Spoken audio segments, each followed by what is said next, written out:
apart. It was a topic after the game. Yeah. Imagine Sports Talk Radio today. It's going to be all over the place. You heard McDermott, what he said, taking the blame there.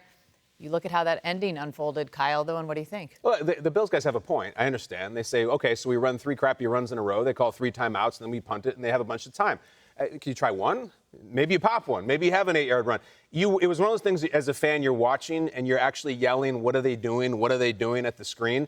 It wasn't just that they should just run dives up the middle. It's like one of them was a deep bomb that had no shot. Allen had nothing going all game passing-wise, and suddenly you're backed up in your own end zone. You're like, let's get 50 or 60 yards in the next 30 seconds so we can try a field goal attempt. It felt in real time like you don't have a sense of what's going on in the game.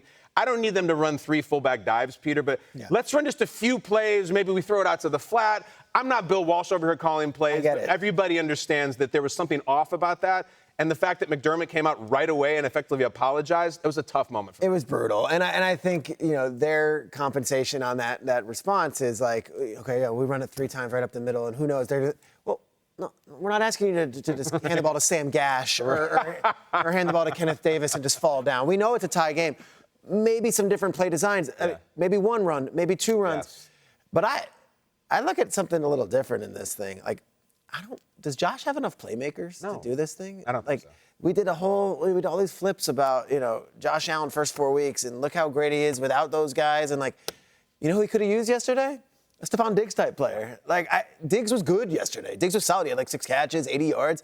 And I know that was big drama, but, both he and Gabe Davis are no longer there. And those were big-time players for the Buffalo Bills. And I know Bills fans are watching this being like, we did not lose the game because Stephon Diggs was not on the team. I'm not saying Diggs. I'm saying a Diggs-esque player, and that, they didn't go all in this offseason. In fact, they kind of held the reins. They're like, we're going to rely on Mac Hollins and Keon Coleman and Shakir, who wasn't out there. I thought they actually, some deficiencies in their playmakers and their abilities were actually very evident yesterday in that game. And I don't think it was a Stephon Diggs plus it wasn't about Stephon Diggs. It was like, oh, well, where is that Diggs-like player? And maybe it's because Shakir was hurt. You know what I love, going back to the Stephon Diggs thing, is that players always leading up to the game, they're like, I don't care, this isn't a revenge game. I think Jamie reported on Sam Darnold going against the Jets, and this is not out of my mind. And then as soon as they win the game, Diggs is like, yeah, everyone knew how much it meant to me. It's just a total reversal. And it's the same thing, too, when guys go, I don't listen to the outside noise. And then on the flip side, they're always like, but I hear what they're saying. Yeah, it's everyone pulls both sides. I just go to, what's next? And you brought it up because Jets, Monday Night Football, where is this Bills team? Not just this game, but then the Bills lost before that. And now, and it's going to turn into this, especially probably on who needs it more, right? Yeah. So forget about the Jets side of that equation. Bills go on Monday Night Football. Where is the state of this Bills team right now after what we saw in Houston, after what the Ravens did? And now you get a Jets team that is also desperate. Where are the Bills going? To your point, the division, very winnable still, but the state of the Bills and the playmakers, I don't know. I don't think you're no longer sitting there going, yep, we're up there with the tops in the AFC. It's we used to have an old buddy of ours who would tell us from inside the Bills that the chatter was always, it's just Josh be Superman, and that's the franchise. And that was when Diggs was there. There was a moment in this game yesterday when Josh got knocked out, and it was a really big possession in the Texans territory. And it's like, all right, Mitch Trubisky needs to throw a touchdown pass to Mac Hollins. Yeah. We know those guys. We got a lot of history with those guys. They're trying to beat the Texans on the road. That's not it. And it seems this year that they tempted the devil with how far can we go with Josh do everything. I like Khalil Shakir, too. I like Dalton Kincaid. But Josh doing everything is now through 5 weeks. It's 3-2. And, Peter, you started the show saying, the Jets are 2-3 and they can work it out. The Bills can, too. Totally. They scored 30 points in their first 3 games. The Texans are very good on defense. And yet, it was a historically weird statistical day for Allen yesterday. Yeah. You can look it up. He's never played like that. No one's really ever played like that. He just couldn't complete anything.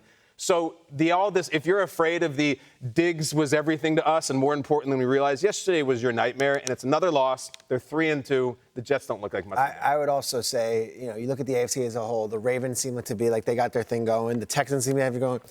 Chiefs don't have many weapons either, and this might come down to Patrick and Josh, the 2 guys we've been talking about for so long, just carrying their teams on their backs right to the finish, with a giant anchor, okay, I got no one left here, let's go. And that includes Kelsey right now.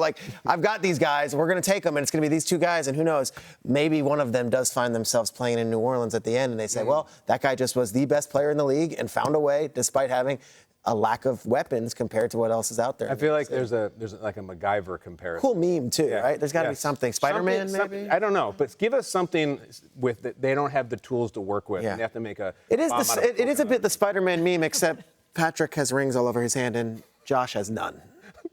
You want to just go after Josh? No, I'm just saying. They're not the exact same situation. Definitely not.